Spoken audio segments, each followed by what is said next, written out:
పాండిచ్చేరిలో అయితే 1 డే అయితే స్పెండ్ చేసి మళ్ళీ అయితే నేను ఒక కొత్త లొకేషన్కి వెళ్తున్నాను. ఇక్కడ నుంచి ఒక 2-3 గంటలు పడుతుంది అనుకుంటున్నాను. నేనైతే ఎంతసేపు పట్టదు నాకు తెలియదు. వేలంగని నాకు బీచ్ అయితే ఉన్నది, అక్కడ పెద్ద చర్చ్ కానీ ఉన్నది, వేలంగని అంటారు. ఇక్కడ ప్రస్తుతానికి ఏదో ఒకటి తినేసి అయితే ఎర్లీ మార్నింగ్ అక్కడికి స్టార్ట్ అయిపోయి ఎలా వెళ్ళాలి మొత్తం మనకు చెప్తాను. మొత్తం మనమైతే బడ్జెట్లో తిరుగుతాం కాబట్టి మొత్తం చీప్లోనే వెళ్ళాలి. చీప్గా ఇంకా రోడ్ సైడ్ ఫుడ్ తిని ఇంకా అట్లాగే మొత్తం చీప్లో చూపిస్తాను. వీడియో అయితే లాస్ట్ వరకు ఎండ్ వరకు చూడండి. ఇంకా నా హాస్టల్ నుంచి బయటకైతే వచ్చేసాను. ఇంకా మనమైతే తెలంగాణకి వెళ్ళాలని చెప్పాను కదా, అక్కడికి వెళ్ళడానికి అయితే నేను ఏదో ఒకటి బస్సు పట్టుకోవాలి. ఆ బస్ స్టాప్ దగ్గరికి నడుచుకుంటూ వెళ్ళి తర్వాత అక్కడి నుంచి ఇక్కడ ర్యాపిడో సర్వీస్ కానీ అవైలబుల్ ఉంది, కానీ మనం ర్యాపిడో కానీ బుక్ చేసామంటే ఇక్కడ కొంచెం ప్రాబ్లంగా ఉంది. ఎందుకంటే ఆటో వాళ్ళకి ర్యాపిడో వాళ్ళకి గొడవలు అవుతున్నాయి. ఇంకా నాకు కాలు బాగలేకపోయినా ఇంకా కొంచెం దూరం అయితే నడుచుకుంటూ వెళ్ళాను బస్ స్టాండ్ వరకు. అక్కడి నుంచి బస్సెస్ దొరుకుతాయి మనకి వెళ్ళడానికి. ఇంకా ఏదో ఒకటి తినాలి కదా మనం మార్నింగే అయితే, అందుకోసం వెతకుతా ఉన్నాను. దాదాపుగా 1 కిలోమీటర్ దూరం అయితే నడుచుకుంటూ వెళ్ళాలి. దాని తర్వాత మనం అయితే బస్ స్టాప్ దగ్గరికి వెళ్తాం. తర్వాత అక్కడ ఏదో తినేసి ఇంకా స్టార్ట్ అయిపోదాం. దగ్గర బస్ స్టాప్ దగ్గరికి అయితే వచ్చేసాను. ఇదే బస్ స్టాపు. మీరు ఇక్కడి నుంచి ఎక్కడికి వెళ్ళాలన్నా, చెన్నైకి వెళ్ళాలన్నా, ఎక్కడికి వెళ్ళాలన్నా ఇదే బస్ స్టాపు. పాండిచ్చేరిలో సిటీ అవుట్స్కట్లో ఉంటుంది ఇది. మామూలుగా బీచ్కి దానికి సంబంధం ఉండదు. పక్కనే ఒక కొట్టు కనిపిస్తే ఇంక ఇక్కడ దోశ చెప్పాను.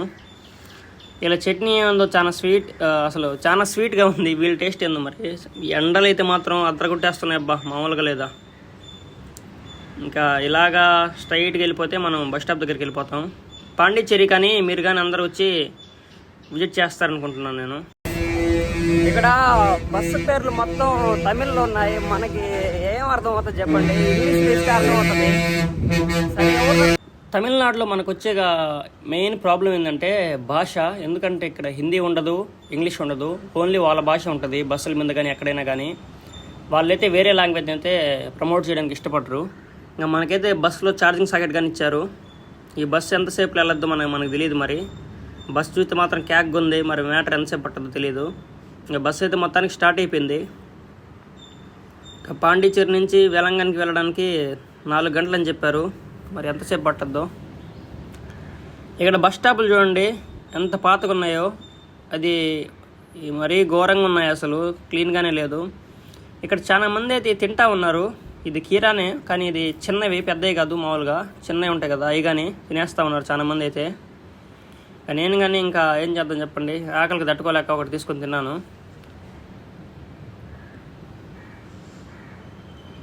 మాటల్లోనే మొత్తానికైతే వేలంగని చేరుకున్నాను నేను. ఇదే వేలంగన్లో బీచ్కి వెళ్ళే దారి, చర్చికి వెళ్ళే దారి. మొత్తం చేపలు ఫుల్గా. బయట నిలబడైతే వాంగా అంటున్నారు. వాంగా అంటే మీరు వంగుంటారేమో వెళ్ళి లోపలికి రమ్మని. ఇంకా ఇదంతా బీచ్ స్ట్రీటు. ఇంకా బీచ్ కానీ చర్చ్ కానీ ఇక్కడ ఇండియాలోనే అతిపెద్ద ఫేమస్ అయిన చర్చ్ ఎక్కడుందంటే అది వేలంగనియే. మీరు కావాలంటే ఒకసారి గూగుల్ కానీ చేసి చూడండి. ఇక్కడ అయితే చాలా పెద్ద, ఇది మొత్తం అసలు ఎన్ని కిలోమీటర్లు ఉందో కానీ తెలియదు. అన్ని చర్చిలు అయితే ఉంటాయి ఇక్కడ. ఇప్పుడు మీకు కనిపించింది కదా, ఇంక ఇదే బీచ్కి వెళ్ళే దారి అయితే. ఇక్కడ వీళ్ళైతే చాలా పవిత్రంగా క్రిస్టియన్స్ అయితే దీన్ని కొలుస్తారు.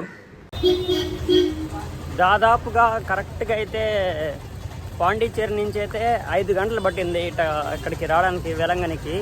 ఇక్కడ మొత్తం చాలా స్పెషల్ అయిన ప్లేసెస్ ఉన్నాయి, అవన్నీ చూపిస్తాను. మొత్తం చర్చిలే. ఇదంతా మేరీ మాత చర్చ్ అంటారు. ఆమె స్వయాన ఇక్కడ చాలా మంది కనిపించిందని నేను మొత్తం చూపిస్తాను. అకండి చూడండి ఎంత పెద్ద స్థలం ఉంది ఇక్కడ ఖాళీగా.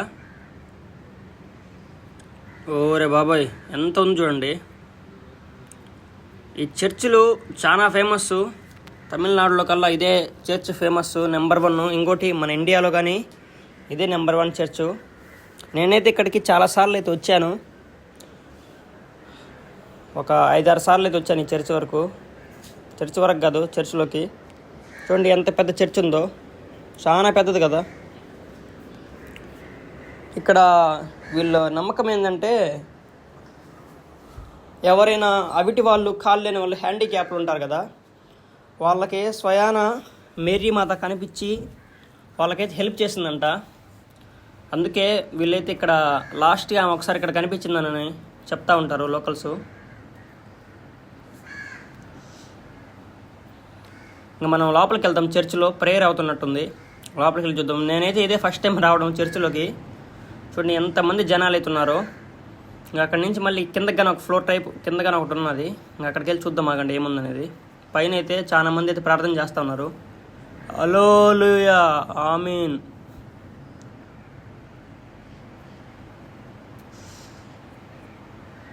ఇక్కడైతే ఖాళీగా ఉంది. ఇది నాకు తెలిసి మామూలుగా ప్రశాంతంగా మెడిటేషన్ చేసుకుంటున్నట్టున్నారు. ప్రశాంతత కోసం కూర్చోన్నారు ఇక్కడైతే వాళ్ళు. ఇంకా మనం మొత్తం అయితే ఒకసారి తిరిగేద్దామని బయటకు వచ్చేసాను. ఇక్కడ చాలా చరిత్ర అయితే ఉంది చర్చికి. 2006లో అయితే ఇక్కడ క్రిస్మస్ వేడుకలు చేయడానికి ఎక్కడి నుంచో మొత్తం జనాలు అయితే వచ్చారు ఫారెన్ నుంచి. అప్పుడైతే ఇది ఒక సునామీ కారణంగా ఈ వేలంగని చర్చ్ అయితే మొత్తం అంతా ఈ సునామీ వచ్చి వేలంగని మొత్తం నాశనం చేసేసింది. చాలామంది వెళ్ళి చర్చిలో దాంకున్నారు. ఇది చాలా మందికి తెలుసోలేదో, చర్చిలో దాంకున్న వాళ్ళు కానీ అది మొత్తం కొట్టుకొని పోయింది. ఆల్మోస్ట్ అందరు చనిపోయారు. చాలా బాధాకరం అని చెప్పాలి. ఇంకా అలాగా ఇవన్నీ మొత్తం చూపిస్తున్నాను నేను మీకు. చర్చి తిరిగి మొత్తం ఆ పెద్ద చర్చి ఇందాక మనం చూసాం కదా, దానికైతే ఎటు పక్క నుంచి ఎంట్రన్స్ ఉంటుంది, ఎక్కడి నుంచి వెళ్ళొచ్చు. కానీ మనం దేంట్లోకి వెళ్ళామో దేంట్లో నుంచి బయటకు వస్తామని మనకే అర్థం కాదు. మొత్తానికి అయితే చూసుకొని ఇంకా బయటకు వచ్చేసాను నేను అక్కడి నుంచి, చర్చ్ దగ్గర నుంచి. చాలా బాగా అయితే గడిచింది అక్కడ ముందల. ఇంక ఇవన్నీ రెస్టారెంట్లు మీరు తినడానికి అయితే అటుపక్క ఇటుపక్క మీకు ఏం కావాలంటే అది చేప ప్రతి ఒక్కటి దొరుకుతాయి ఫ్రెష్గా. ఇదంతా బీచ్ రోడ్ అంటారు దీన్ని. ఇక్కడ నుంచి వెలంగనిలో చర్చ్ ఎంత ఫేమస్సో బీచ్ కూడా అంతే ఫేమస్. బీచ్ రోడ్ మీకు చూస్తే అర్థమైపోతుంది ఎంత ఫేమస్. ఇంకా నైట్ అయ్యే కొద్దీ అయితే ఇక్కడ సన్ ఉండదు, ఇసుకేసిన రాళ్ళు, అంతమంది జనాలు అయితే ఉంటారు. ఇక్కడ కానీ చాలామంది ఫారినర్స్ రష్యన్స్ అయితే వస్తూ ఉంటారు. మీకు తెలుసో లేదో, చాలామంది రష్యన్స్ ఫారినర్స్ ఇక్కడే స్టే కానీ చేస్తూ ఉంటారు. ఎందుకంటే వాళ్ళు ఇక్కడ అతిపెద్ద చర్చ్ కదా ఇండియాలోనే, ఎక్కువ క్రిస్టియన్స్ ఉంటారు కాబట్టి వాళ్ళైతే ఇక్కడ స్టే చేస్తూ ఉంటారు. చూడండి, నేను ఆల్రెడీ చర్చ్ నుంచి బయటకు వచ్చిన దారి వేరు, ఈ దారి వేరు. అక్కడికి ఇక్కడ చర్చ్ కనిపిస్తూ ఉంది చూడండి. అంటే ఎటు వెళ్ళినా ఎంట్రన్సే మొత్తం, అంత పెద్ద చర్చ్ అది. అలాంటి చర్చిలు అయితే ఇక్కడ చాలా ఉన్నాయి, 1 2 కాదు, చాలా అంటే చాలా ఉన్నాయి. ఇంక ఇవన్నీ షాపులు అమ్ముకునేవి. ఇంకా మీకేమైనా ఇక్కడ మీరు కొనాలన్నా మీరు తీసుకొని పోవచ్చు. ఇది షాపింగ్ కానీ చాలా ఫేమస్ అయిన ఏరియా. ఇక్కడ క్యాండిల్స్ అనేవి ఒకసారి నేను చూపిస్తాను మీకు షాపులు అక్కడక్కడ చూడండి. ఇక్కడ క్యాండిల్స్ అనేవి ఎంత పెద్దగా ఉంటాయంటే మీకన్నా హైట్ ఉంటాయి, 6 అడుగులు ఉంటాయి క్యాండిల్స్, అంత పెద్ద అయితే ఉంటాయి. ఇక్కడ చూడండి, మీకు లెఫ్ట్ సైడ్లో కనిపిస్తుంది కదా క్యాండిల్స్, వీళ్ళన్నీ పూలమాలలు పట్టుకొని. ఇక్కడ క్యాండిల్స్ అయితే చాలా అంటే చాలా పెద్దవి ఉంటాయి. చూడండి, మనిషి నిలబడున్న అంతకన్నా హైట్ ఉన్నది చూడండి. చూడండి, ఇది నేను ఎక్కడ చూడలేదు, కేవలం ఇక్కడే చూసాను. ఇది ఫేమస్, నాకు తెలుసు చిన్నప్పటి నుంచి. క్యాండిల్స్ అయితే చాలా గుండ్లు కొడతామమ్మా, గుండ్లు ఏ రకంగా ఉంటే ఆ రకం కొడతారంట గుండ్లు.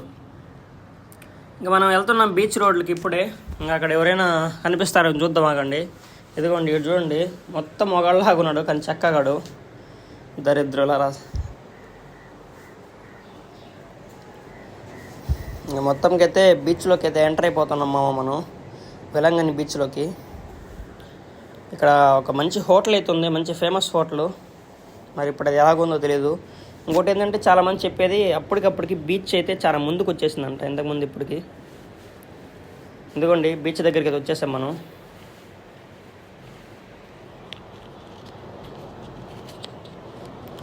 ఇంకా కొబ్బరి బొండల అంగళ్ళు ఇవన్నీ ఉన్నాయి బీచ్లో.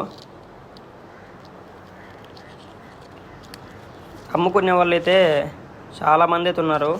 ఇక్కడ నైట్ ఒక జాతరలాగా చేసేటట్టున్నారు మొత్తం, ఇక్కడ పిల్లలు ఆడుకోవడానికి. ఇదిగోండి, ఇది వీళ్ళు కానీ సెట్ చేస్తున్నారు కాయిన్, అది రింగ్ వేస్తే డబ్బులు వచ్చేది. మొత్తం అయితే ఒకసారి అయితే రౌండ్ కొట్టేశాను. రౌండ్ కొట్టేసి